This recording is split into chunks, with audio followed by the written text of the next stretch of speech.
Now Oh, there we go. There we go. Sorry about the wait. As I said, this is my first time doing this live, so here we go. Oh, we have 3 people watching. Welcome. Oh, Hello, welcome hello, everyone. 3 people.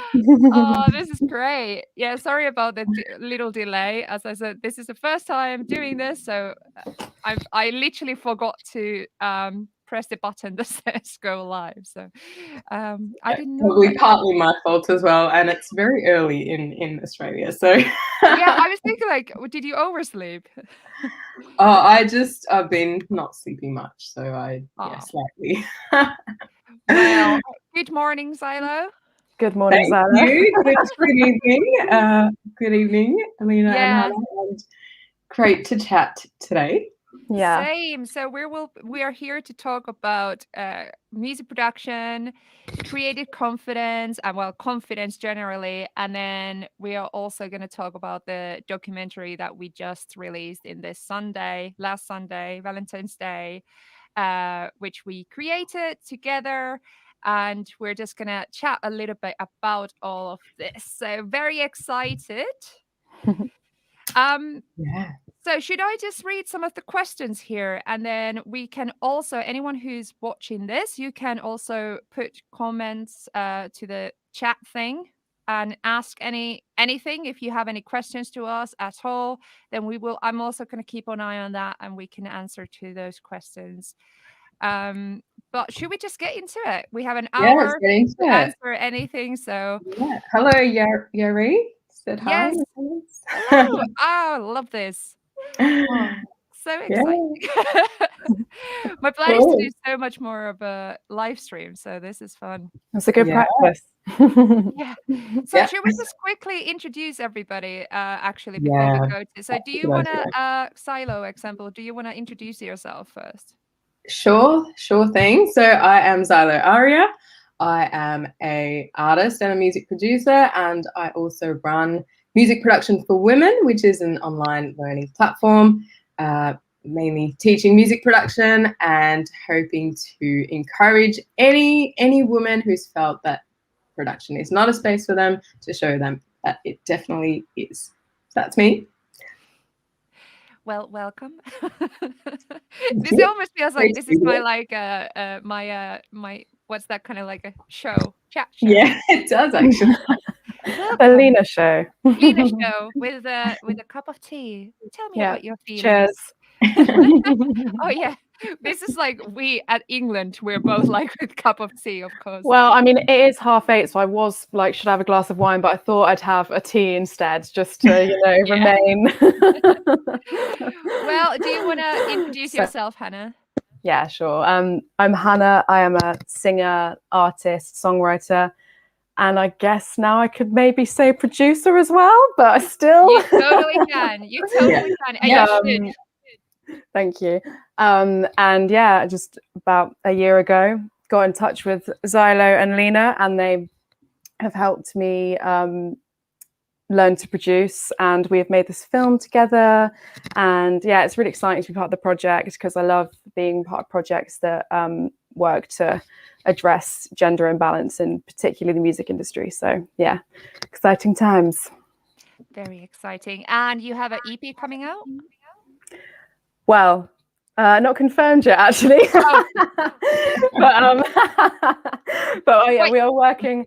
I'm working on a body of music at the moment. I'm in a duo and called Pella, and we will be releasing some more music later this year. But yeah, I'm in a bit of a this is my writing cave that I'm in right now, aka the spare room. Yeah, that's where I'm at. Everybody should check Pella out, definitely. Oh, thank you. Because there might be some music coming up in one point, maybe. Yeah, could be happening. Who knows? Exactly. Yeah. Hey, everybody. I am Lena. This is my channel, if you haven't known. But yes, I am very happy that we are here to talk about all kind of things and production confidence, and also just happy that we managed to do this documentary, because it's been a long journey with it, and We learned a lot and we made good friendships because the first contact I ever had with Xylo was about this. So, and then we met Hannah through it, and we had Iris as part of it, as well as part of the whole team. So should we just get started now with the first question? And I already said that there's another question, so we can just leave that for just a little bit later. But if we just start with this is mostly for properly Xylo. So what inspired us? You can tell also for me to do this documentary. So what was behind? What was the inspiration? Yeah. Well, I mean, the first thing behind it was you, Lena, was you kind of getting in touch with me, because I wouldn't have thought of it if it wasn't for that. Hey, Carmel. So we've got Carmel here as well from the MPW team. So it was you kind of getting in touch, and then thinking about it, it just felt like it made so much sense, because running MPW for a while, I've realized I hear the same things from a lot of people. Like, I can't start yet because, I don't feel comfortable enough, or I haven't found the right space to learn, or like I feel like the gear really intimidates me, or I don't have enough money for the gear, because people sometimes think you need so much to get started. So all of this stuff, I felt like the best way maybe to get people to realize that maybe you don't need as much as you think, or maybe you just need to get started to deal with the confidence thing, rather than get over the confidence to start, might be best Love that represented. sentence. Thanks, Lena. Might be best represented in the form of a film, and also, just doing the interviews and stuff. Just, I feel like finding Hannah was amazing, because just how you articulated everything, Hannah, as people can see in the documentary, you just encapsulated what so many people felt, and I think that was a big inspiration as well, like how you kind of spoke about things. So Totally agree. How about you, Lena? Well, I remember actually this came to me when I was working in Gear for Music, and I was in the offices of Gear for Music, and I messaged you on a lunch break. So I was a Gear for Music. I was in Gear for Music as a technical and customer service help, and I went to the lunch break, like the room, to call you that one day. And I was in the Gear for Music, like lunch room to calling you about this. And I don't know, it was also in that moment that this whole idea kind of came to me. So I haven't really thought about it too much. So I don't know, it was just a really fun, like spontaneous way, which kind of one moment just led up to this whole like 1 year and a half, and meeting so many amazing people, going to Abbey Road Studios, and meeting Olga Fitzroy, Mel, and we just had such amazing and we went to we had such support from Ableton, and it was just it's a journey that I think we all needed to take one way or another. But hey, how about Hannah? How did you feel when you started this and you didn't know much about music production beforehand, because your boyfriend is a producer, but wasn't it? So you know a lot about it, but you haven't done it beforehand. So how did you feel about us getting in touch with you and choosing you to be part of this and learning to produce?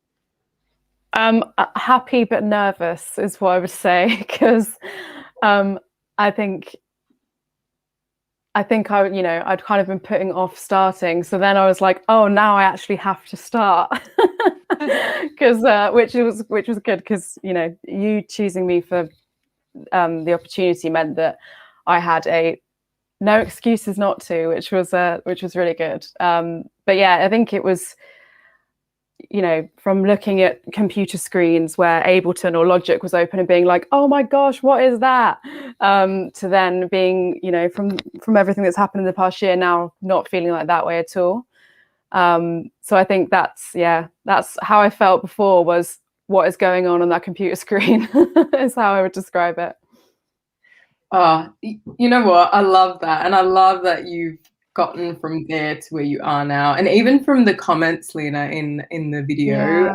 from, not just women, everyone. There were women, men, kind of all experiencing similar things where when you first get into it, it is quite intimidating. And but to know that that's only temporary, once you get started, it's going to be like that forever. But you just have to start. It's like, Hannah, what you said in the actual documentary is that when you start, you start. Like when you've done it, when you started. I love that sentence because it's like it's so obvious, but that's what production is. And what I've kind of learned during the years is that what more you learn, the more you learn that how much more you have to learn. And you think that when you're starting up that, wow, there's just so many choices, and which is true. But then same time, you also can just be a producer by just knowing the basics of MIDI, knowing the basics of some effects and some processing and recording. You don't need to know all of it to be a producer. But I think that's what we think that, it kind of causes that issue, is that we think we need to know everything at the beginning. I think that's because though, if you listen to a track by your favorite artist, for example, and you're thinking, oh, I could never produce something like that, it's because, like, obviously any track by someone has generally had more input, because, like, you'll have the artist, you might have had another songwriter. There are often, on tracks from like really successful artists, there'll be multiple producers, multiple songwriters, all of that stuff. So I think we're presented with examples that maybe we see as being overwhelming, but it's about rationalizing what you're actually aiming for and what you can work with in your moment, kind of thing. And just, I think for me it was definitely a case of being a bit of a perfectionist, being like, oh, I'm not going to be able to create the kind of sound that I'd be happy with.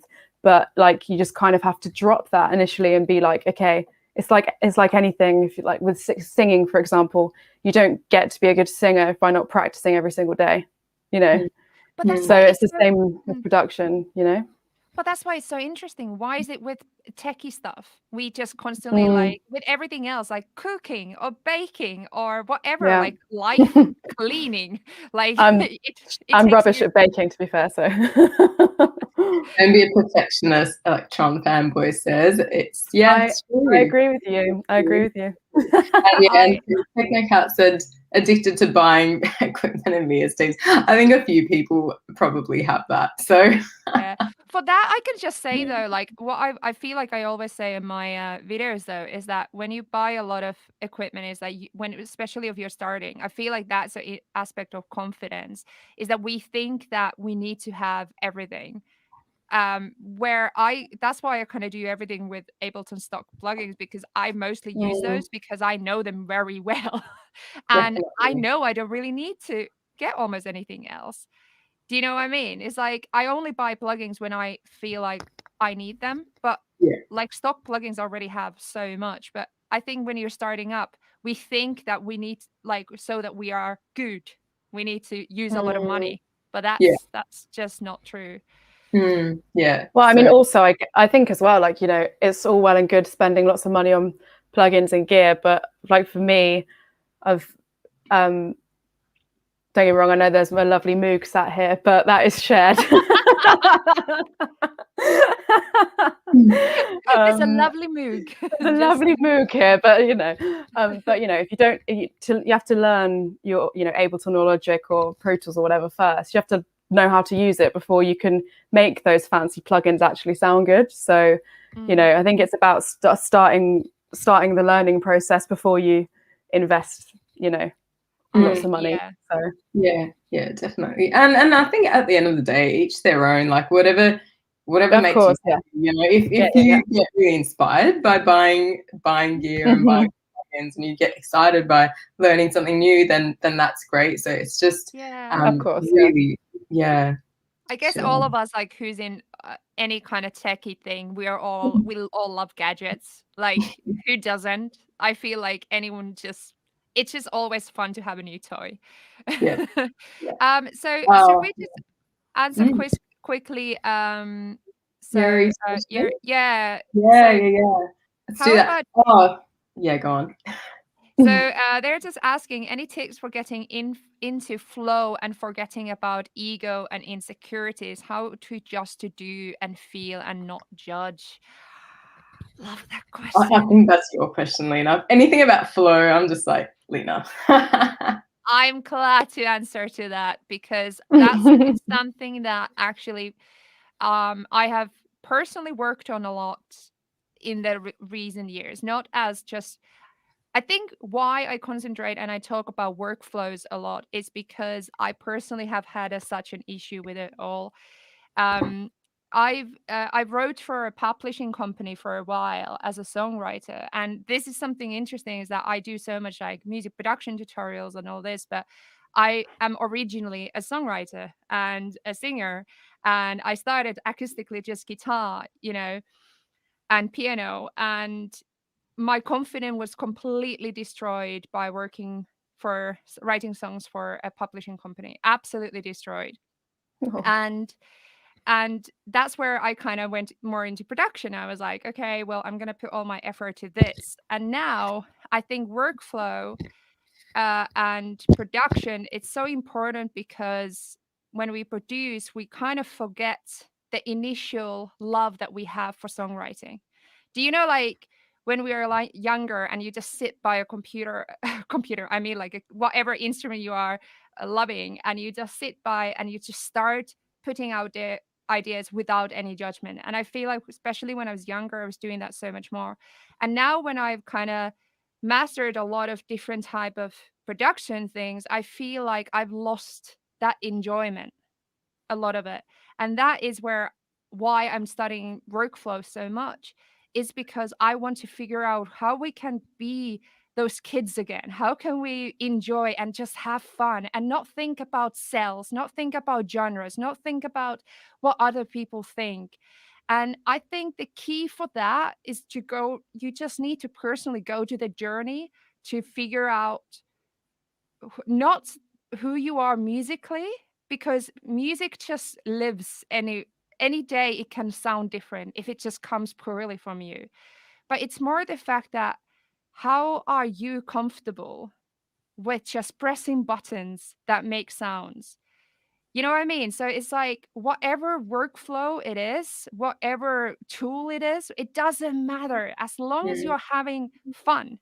And it sounds so simple and it sounds so but this is something that I kind of understood only maybe 2 weeks ago. I had this massive like day, and I because I've had my I think my biggest weakness is the confidence about my own music and why I haven't released that much music, which I am going to release a song in the next couple of months.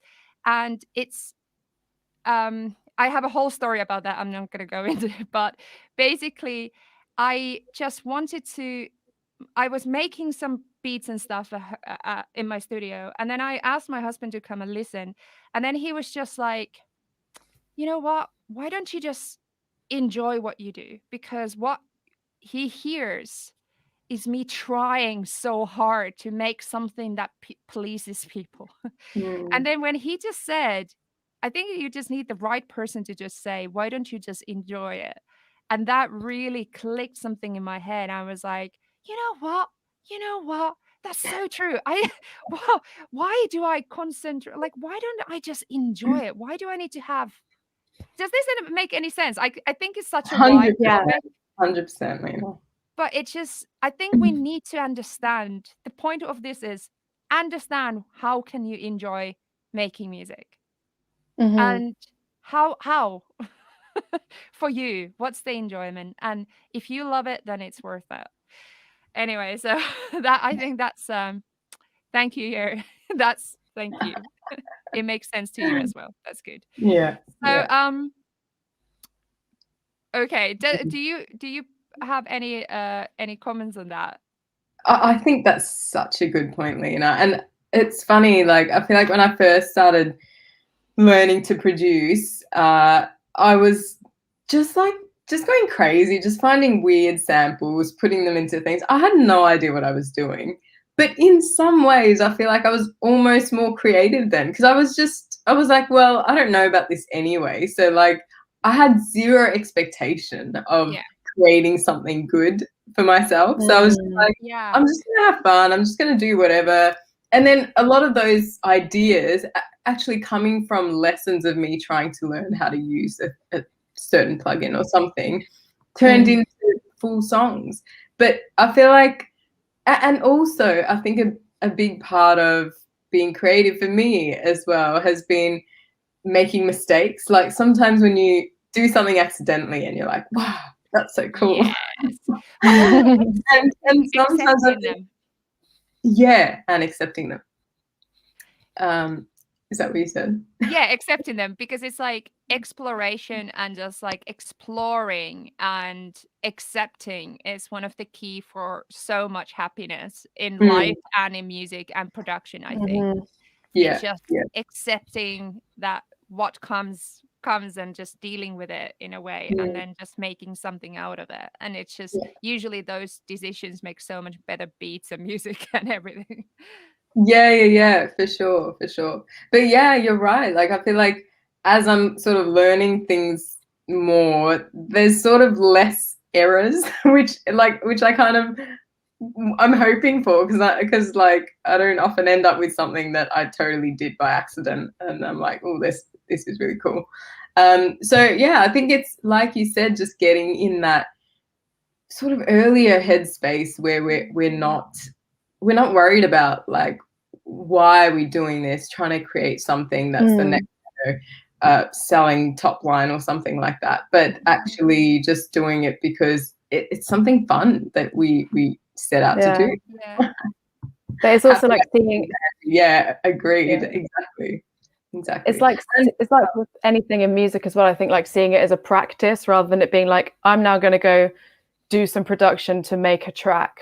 I'm now going to go sing to record a vocal. It's like seeing it as more of like a practice of being like, okay, I'm going to go and do some free singing for a bit. I'm going to go do some free production for a bit. So it's not like it's doesn't always have to be like a means to an end. It can just be a practice that you like engage with to sort of get into it.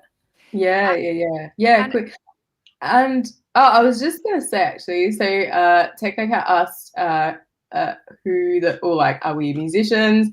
And we've had a couple of people join us. So I was just thinking maybe a quick whip around. So I'm Xylo Aria. I run Music Production for Women, which is an online teaching platform to encourage women into production. And do you guys want to do it? One line intro. You're a musician and a producer as well. Yes, and a musician. Right. And this is Lena's channel, which is this is my channel. I'm a producer and a musician, both. So hi. And Lena is an artist and now a producer, and we made an awesome documentary which you should all check out called In Ctrl, which is on Lena's channel, which premiered 2 days ago, and it's been doing really well and has had some awesome comments. So we're just so happy that hopefully that's helping a few people and showing you that if you also feel a bit like you're lacking confidence or anything in production, that it's not just you, like 100% it's not just you, and that we're all in the same boat at the end of the day, and hopefully it helps to know that. Absolutely. Do you, Hannah, want to still to say more about yourself and then maybe answer next question? Sure. And also I'll just go back to the person's question about are we trained musicians, because I think it's kind of relevant actually to ask that, because like I'm not a trained musician in the sense that like I didn't go to a music college or uni. I had like singing lessons as a child a bit, but like I'm not like trained, so I think sometimes that can definitely interfere with like confidence, because if you feel like you don't have like technical knowledge of music or music theory, then I think that can probably make you feel a bit like that you don't have the like knowledge to produce necessarily, but actually that's I found that not to be true. No, that's Mm. absolutely true. And maybe that takes us to the next question really well, Hannah, that we could ask from you. So Hannah learned music production in the last year. So you had the kind of first touch on when we were teaching you had like your first lessons in like Abbey Road Institute and Yeah. stuff, which is something many people don't have. I definitely didn't have that. But maybe what are the biggest obstacles you have in the beginning when you start music production, and how would you say that one can overcome them, and how did you overcome them? I think feeling like you can't do it because you don't, like, you get a bit stuck. You start to do something and you feel like there's something you want to do, but you don't have any idea how to do it or any language around how to make that happen. And to get through that, there's so many resources. You know, there's things like Lena's channel, there's music production for women, there's, you know, the Ableton website, for example, has like really amazing tutorial videos on how to use Ableton. Also asking for help, you know, asking someone who can produce or knows how to produce how to do something. I think that's the key thing for me, is just coming up against like obstacles that because you feel like you don't know how to move past a certain point, or you feel like you've reached the pinnacle of what your understanding is at that point. But yeah, it's just asking people for help, I guess, which, like, I think and sometimes initially I was a bit like, oh, I don't want to ask for help because it's embarrassing, because also, like, you know, I think if I'm being really honest, as somebody that's like an artist and a songwriter and a singer, I didn't necessarily want to like reach out and ask for help with something like production, because I was like, oh, I should be able to do this, but like that's obviously not the case, because it's you know, something you need to learn and practice, and it's a separate thing totally. So now they're not separate, actually, they all meld together really nicely, but yeah, I think that's what I would say to that, is the main obstacle is just feeling like you hit a bit of a rut and then getting through that, and there's loads of ways to get through that. So you're on the channel that could help you right now. Yes. Live advertising. Subscribe. Yeah. It's a good point, Hannah, and I think that's really important, like you said, just asking for help. And I remember when I started, there were a couple of friends that I probably bugged maybe a little bit too much. We'd just like, and I had no language of how to talk about something, you know, I'd just be like, oh, you know, that sound that's in like this song where they do this thing, like, do you know how to do that? I've been trying and I don't know how to do that. But you know, I was really lucky to have some friends that were able to kind of take their time out and stuff. So yeah, asking for help is definitely something that we should all be okay doing. I think there's a risk that is people to kind of be really aware when you're starting up and when you're asking advice, is when you are seeking advice from a friend or you are looking at YouTube tutorials, is to form a critical thinking of what's true in a way and what's just opinions. Because what I've noticed and what I personally try to teach is that science is right and everything else on the top of it is just opinions.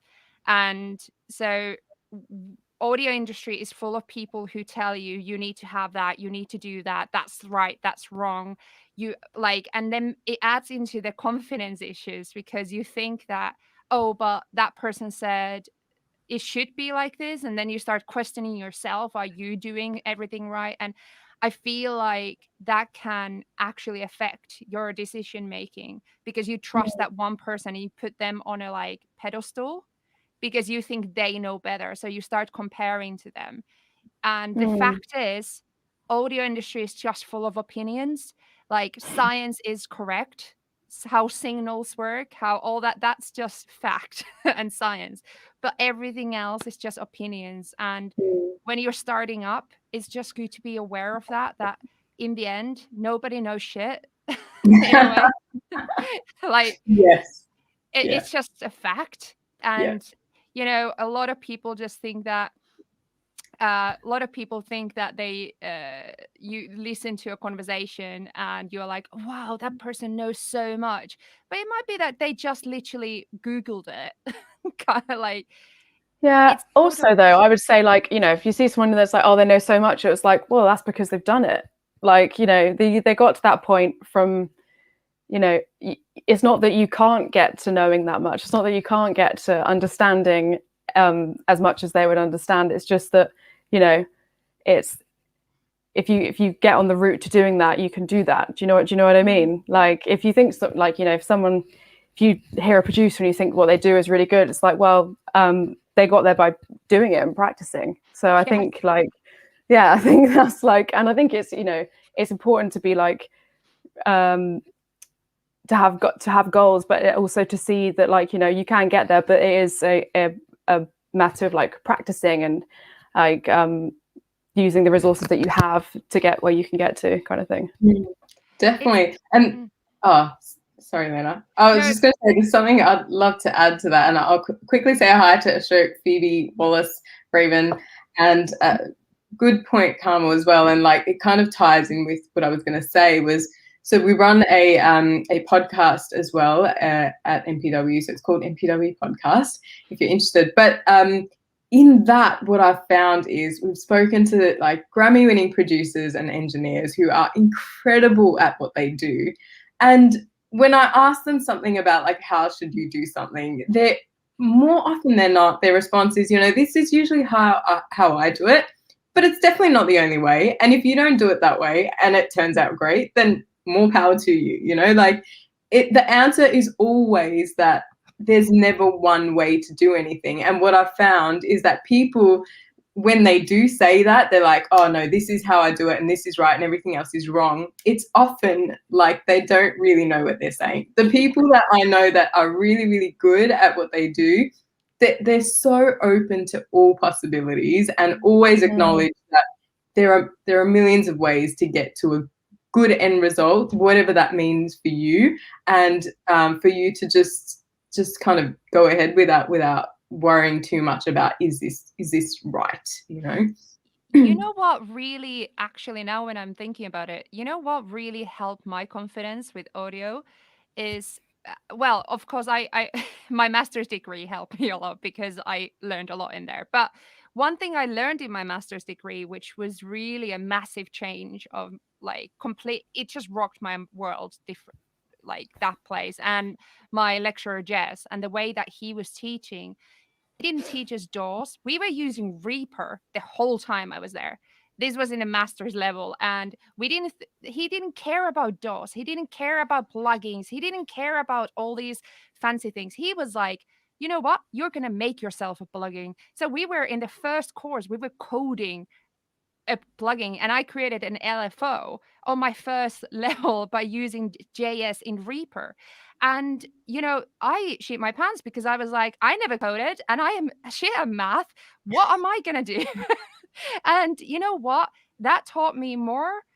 Coding a plugin with JS in Reaper really taught me more about production than anything else. And this is what I'm kind of, is that if you don't know what's right or wrong and you feel anxious about it, learn the basics of audio, because that can literally, then you know what's right or wrong, because you know that, you know, like if you know how signals work, if you stop listening to how DAWs work, or because all the DAWs basically do the same thing. If you learn how, like, all the plugins basically do the same thing, but if you understand how audio works, like signals, like different synthesis, like different like distortion, what does it mean? How does it, like, when you are looking at all these things, like it just blows your mind how like everything makes so much sense after it. Like everything makes so much sense. So you can learn a new plugin like this because you understand every single button that it does, because it just says, oh, this is the control to the LFO control. This is the phase. You understand what phase means. Like scientifically, you know what it means. And personally, that changed my life, because now when I'm teaching other people, I always take that approach, like trying to teach what actually does. So instead of just people, because I'm so dyslexic, so when I was in school, I always asked like, well, why? why does it do like that? And teachers quite often didn't answer that, like why. And then I ask again, but why? But why? And personally, I think we all need to be answered, like why something does, because otherwise, how can we understand it fully? Anyway, so that's learn the science of audio. It will honestly, it will be so great. It will help you a lot, and then it will improve your confidence a lot. So Yeah. much. Yeah. Whew, that was a speech. But should we go to another question, shall we? Yeah, let's go for it. And yeah, if anyone has any, feel free to put them. And we've got a few more from Instagram. But yeah. Yes. Go, Luna. So, how do we think that confidence affects music production and the creative workflow process? So we kind of answered to that one. Do we need to answer that again, or should we go to another one? I'll get on with that. Huh? I think nothing to add for me on that. Yeah, we kind of talked about it. How okay? How do we think confidence affects getting into audio and music industries as a career? Ooh, That's something interesting. Who Who wants to go first? Well, yeah, I can go first. I can say some stuff on that. Well, I think any musician or anyone working in the music industry definitely suffers from crippling self-doubt on and off. Sometimes you're like, oh yeah, what I'm doing is great. Sometimes you have a real sense of self-doubt. So I think that is one thing on that. But I think, you know, for women coming into the industry, it can be quite seeing the stats, you know, of what percentage of women are producers, what percentage of songwriters are what percentage of songwriters are women. It can be quite, you know, even if you really want to do something, seeing statistics that work against you can be quite intimidating, I think. So I think that's probably a response to that. Yeah. Yeah. Absolutely. For sure. And yeah, I think self-doubt, and even, you know, coming back to the podcast, like some of these Grammy-winning producers told me in those exact words, I suffer from crippling self-doubt. And can you imagine that? Like, people at that level are feeling that as well. So it's like, it's totally okay for like anyone else to be feeling that as well. But also, I think for me, I started off as a really shy person that was like very lacking in confidence and stuff. And it changed, like the way I interacted with people was really different in that setting. You know, I especially in a place like the music industry, like, and I can't say this enough, like how important networking is in music, but like the way you approach those conversations can really change when you are lacking self-confidence and you talk to people as if you don't have anything of value to offer in that conversation, which can completely change the outcome of that conversation. So a thing for me, you know, in the last few years was to put myself in as many of these uncomfortable positions as I could. And like, if for me approaching people and talking to them was a scary thing, and as soon as I felt that initial fear, I was like, that's what I need to do. Like, that means that I'm uncomfortable in that, and that's how I'm going to learn. So then I just started, you know, slowly building that up, like talking to rooms of bigger and bigger audiences about production and stuff, and just putting myself in as many of these uncomfortable positions. And at the end of that, when people came up to me and they were like, oh, that was really good, I was like, oh, really? Like, oh, I said something that was useful for you? How good's that? Like, and then enough of that started building my own confidence. And so I think if you don't start off as a confident person, that's okay as well, because, you know, there's a lot of people that don't, but there's definitely a way to build that. It's not that you're either born with it or you're not. So that's kind of what I'd say to them. I would say I totally agree with you both. I feel like it's something that you can teach yourself. And I think the biggest thing about like why I feel like I can do this now as a full-time job, and how I managed to make it a full-time job, is overcoming what you just said, like that fear of failure. And I think why I managed to do those steps is I learned when I was 19 when I moved from Finland to France. So it was the first time I moved to another country. And when you move to another country, it's the biggest step to unknown that you can do. It's so freaking scary and it's so frightening to move to another country without anyone. So I went to as an au pair. So of course I had a family there, but I was 19. So that was the first step. And then my second step was moving to Scotland when I was 21, without any family, any place to live. I moved to a hostel by myself. And I needed to go get myself a national insurance number, get myself a job, get myself an apartment, learn how the world, like different country works, get friends, all these massive, like I needed to build a life out of like from nothing. And what I've learned from those experiences is that we have these points in our lives where we need to step into unknown. And many people in their lives are not ever going to take the steps even though they want to. So, example, you might be in a full-time job that you kind of hate, but you kind of want to do something else, but you don't want to take that step. Like the normal artist choice is like you're in a full-time job in an office, but you are a producer on the side, but you want to be a producer for real. But because you have bills to pay, because you have everything else, you feel like that is impossible step. Even though everything is possible, everything is arrangeable in this life. If you want it, you can have it. But what's preventing you is you. Because there's literally nothing else.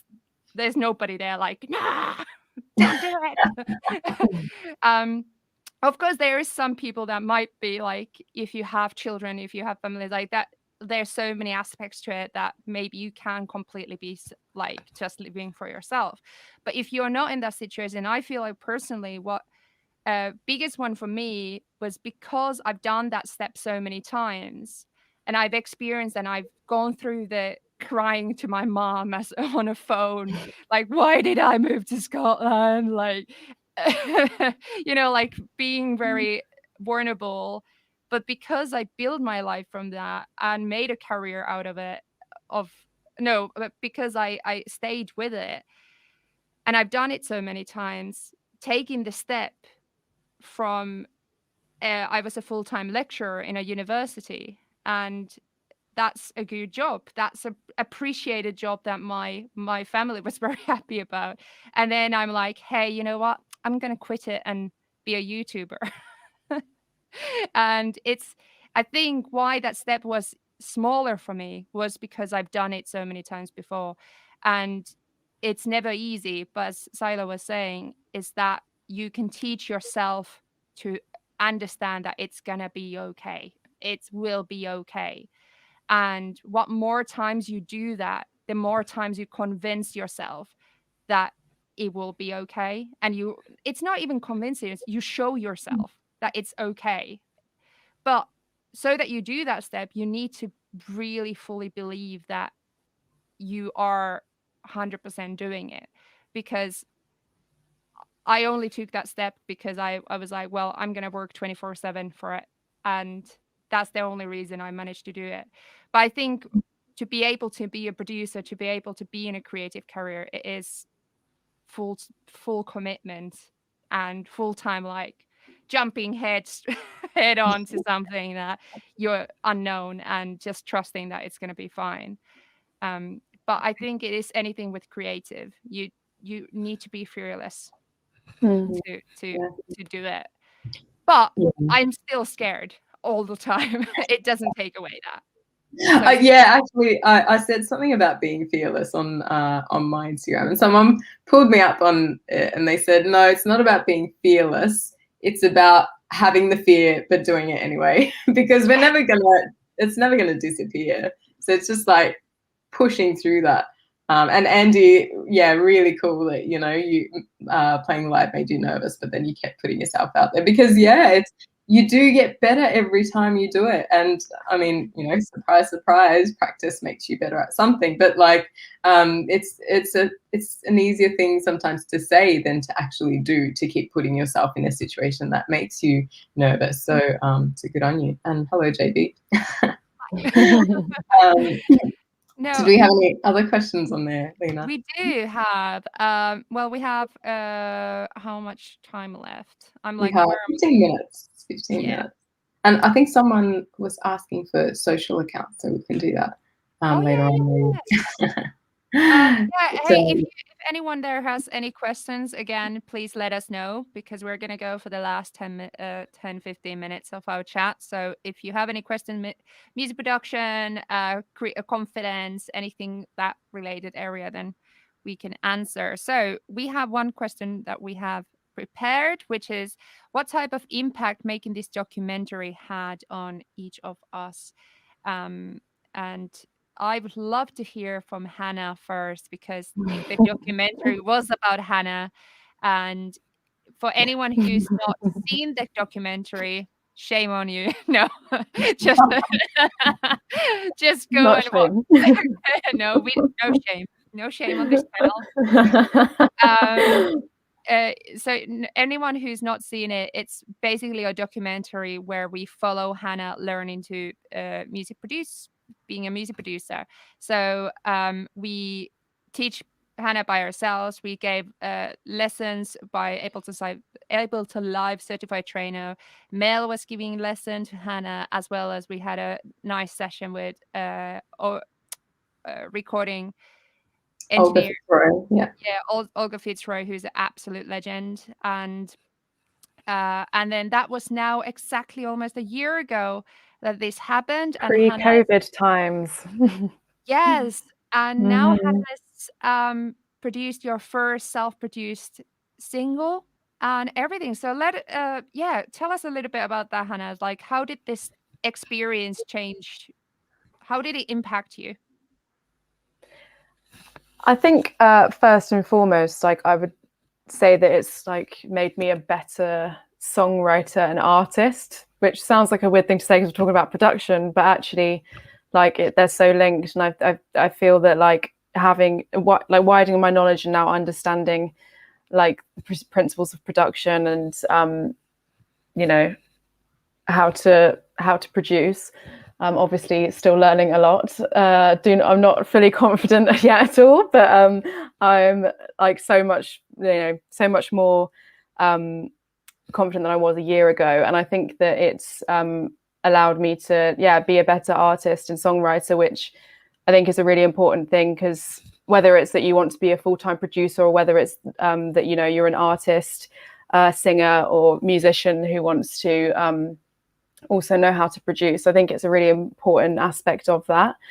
So I think the whole experience overall has kind of just also taught me that, like, you can do things that you don't think you can do, because I just kind of I felt like I was putting it off for a long time. I felt like it was something that I wanted to do, but just kept putting off due to lack of self-belief, really.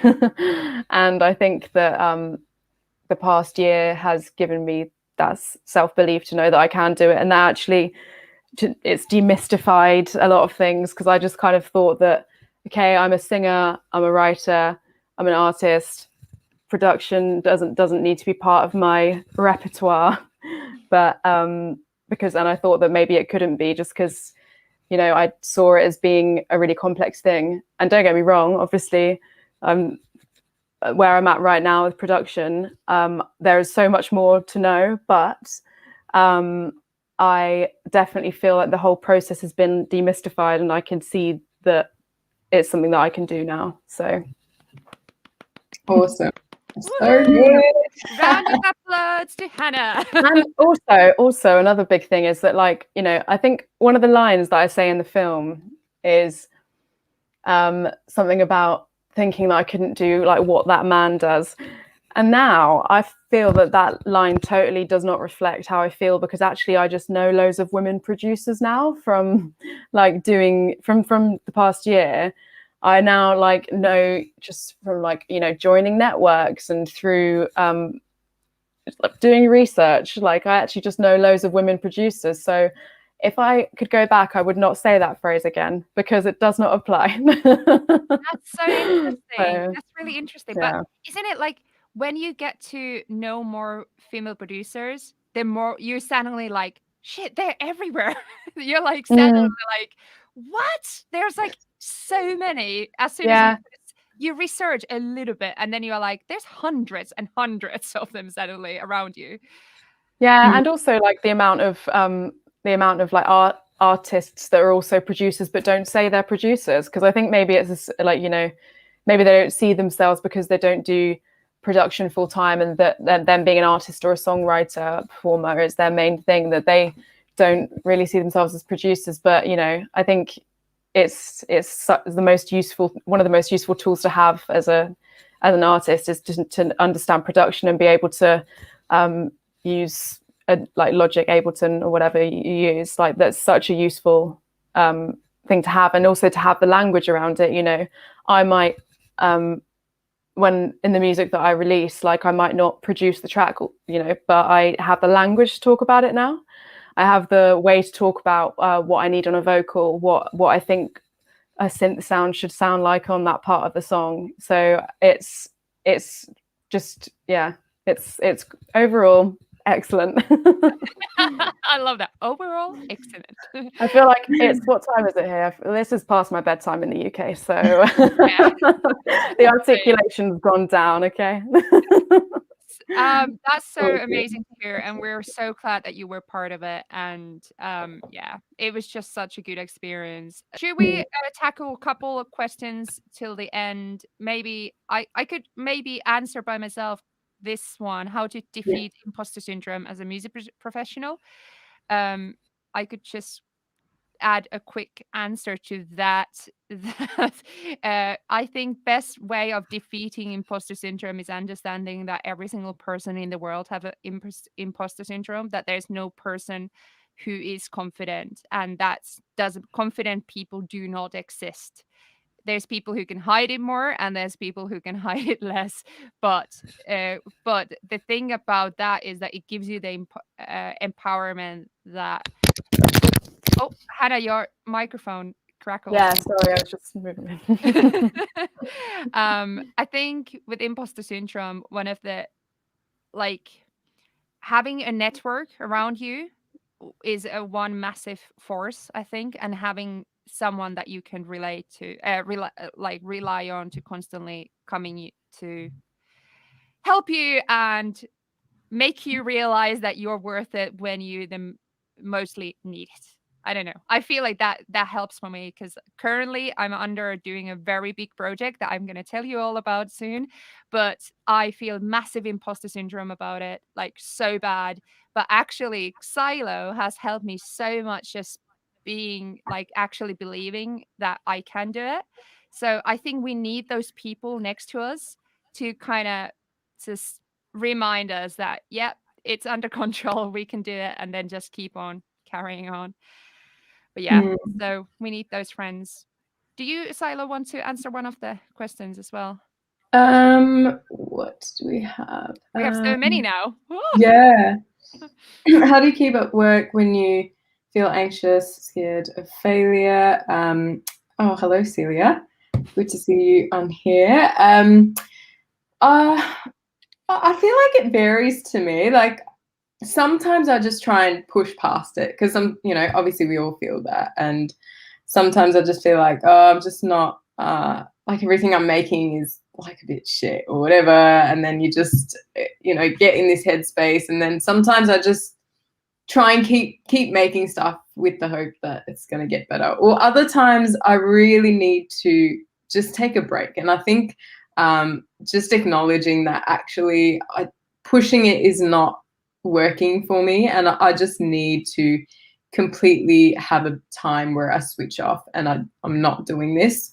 So I think it's just acknowledging what you need and being okay with that as well, because, you know, again, as we do when we feel a bit self-conscious or whatever, we try and go external to ask other people, what should I do, what do you think, and all this stuff. And obviously everyone has an opinion when you give them the chance to express one, and some people be like, oh no, I create something every single day, and that's what helps me. And I'm like, oh, I don't do that. Oh no, like what's wrong with me? But then I was like, you know what, whatever other people do, that's fine, but it's not working for me. So I was like, how do I deal with this in the way that works for me? So I think at the end of the day, it's great that you've put this out there, Celia, but just have a think about for yourself, what's going to make you feel happy right now. Is it pushing yourself and seeing what comes out of it? If it is, then that's great. If you feel like actually you want to have some time away from it, then that's totally fine as well. And the thing is about like being afraid of failure, just think like, what's the worst that's going to happen? And a lot of the times when you think of that, the answer's not as bad as you thought. It's like, you're not going to die. Like, it's not going to be something that bad. Maybe no one will listen to the track. At the end of the day, that's not the worst thing. It's okay. You'll create another one. So validation. Validation is one scary thing, asking for validation, and especially your family members and your friends, the closest people that you really want to love what you do, they usually are the worst ones to actually listen and support you. So honestly, like, just do, like, we come going back to the whole enjoyment thing. Figure out what you enjoy, like actually enjoy. Actually, if you press a button and it makes a sound, what's the sound you want it to make? And just keep on pressing buttons that make funny sounds and they have colorful colors, and then you press things and it's just enjoyment, and then stop asking for validation. And it kind of goes back to that, doesn't it, Xylo? Like what you were saying is that. Yeah, definitely. All right. Any last questions that we haven't addressed? I think that was it. Should we? Yeah. So yeah, last chance, people, before we wrap up on anything. But you were saying, Lena? Oh, there was if you dabble in sound design, do you separate your sound design session from your music writing sessions? Oh. I don't really do much sound design, I would say. Or I don't know. I always wonder like what exactly people mean by sound design, because you're always designing sound as a producer, really, aren't you? There's a sound design jobs where you design sounds for theater, music, or movies, or like sound designer, like landscapes and stuff. But then when you are taking a vocal track and using synthesis to make a synthesizer out of it, that's sound design, and that's you being a producer. So I kind of just use that constantly. I just love manipulating everything. Like exactly. Vocal manipulation is one of the best things ever. So much fun. Yeah, me too. I love it. So good one, Dan. But yeah, I often get people asking about, how do I sound design? I'm like, well, you're probably already doing it, for things that you're doing. But yeah. So I think we're coming to the time. It's only a couple of minutes. So should we just go for the last word? So firstly, just everybody go and watch the In Ctrl documentary. Anyway, if you haven't heard yet, we are the makers of it. And so it was a fun year to make it. It was a very big learning curve. And I feel like it's the start of something awesome, and it's been amazing to have a platform where I can share it with people like you, everybody who's watching. And it's crazy that I'm almost 14K. It's going to be tonight, I think. It's going to be 14,000 people subscribed to my channel, which is freaking crazy. And it's amazing to be able to share these kind of stories like Hannah's story. And it's just so fun. Just I don't know where I'm going with this, but I'm just trying to say thank you. I think thank you for Hannah. Thank you for Xylo. Thank you, Xylo, so much for making it with me. It's been so great.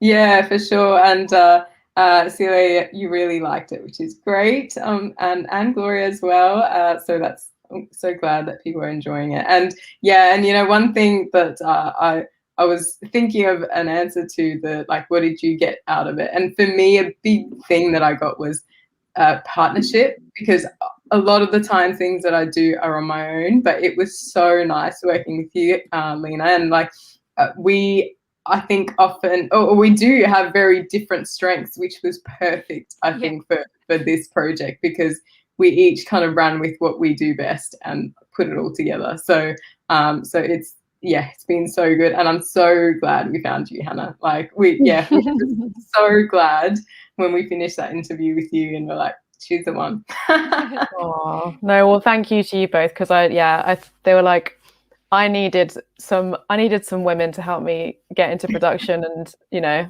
I'm very thankful for the help that you've given me, and also I'm slightly less nervous being on camera now. Still quite nervous, but slightly less. So hopefully that will help me out one day somehow. It will. So let's do wrapping up. Wrapping up. I don't know what that was, but good. Final plugs. What do you want to plug, Hannah? Anything you want to advertise? So I'm in a duo. We release music together. We're called Pella. You can find us on Instagram. This is Pella, Pela. But we're quite quiet at the moment because we're in a bit of a transition time. But soon things will be coming. So something's gonna happen. Amazing. And Xylo, what do you want to advertise? Sure. So if you want to follow our MPW account under Instagram, it's at Music Production for Women, or one word. And it's, you know, it's a really nice space for women, but it's not just for women. We have, you know, really, I think, nice content that if any of this sort of resonates with you, you're feeling a bit unsure or a bit lacking confidence or something, it's a lot of what we focus on. So please do hit us up, send us a comment, whatever it is, and we'd love to hear from you. Amazing. And my turn to plug.